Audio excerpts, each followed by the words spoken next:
In today's video, I'm going to teach you how to add a Buy Now button on Shopify Product Page. We're going to keep this simple and clear so you can follow along even if you're new to Shopify.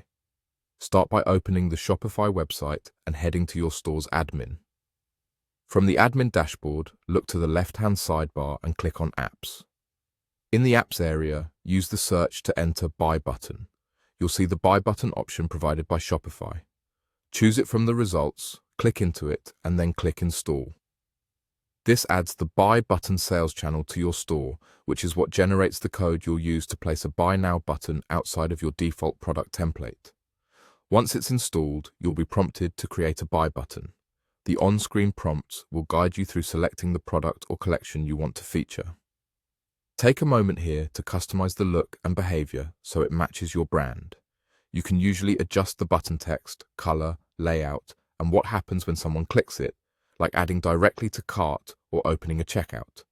These options are helpful for creating a quick, focused purchase path.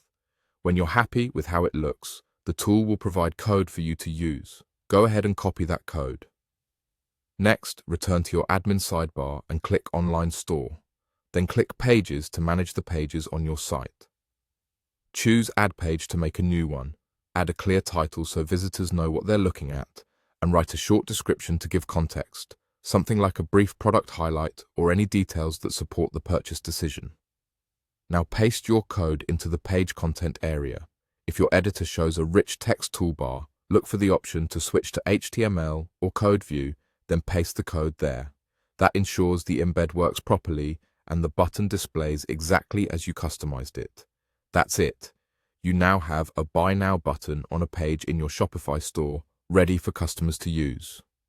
If you ever want to change the style or the product, you can head back to the Buy button tool, adjust the settings, and copy the updated code. Keeping the design consistent with your store's fonts and colors will make the experience feel seamless. Use a descriptive page title and a concise description so the page is easy to find and understand. With this setup, you've created a fast, distraction-free way for shoppers to purchase the product you're featuring.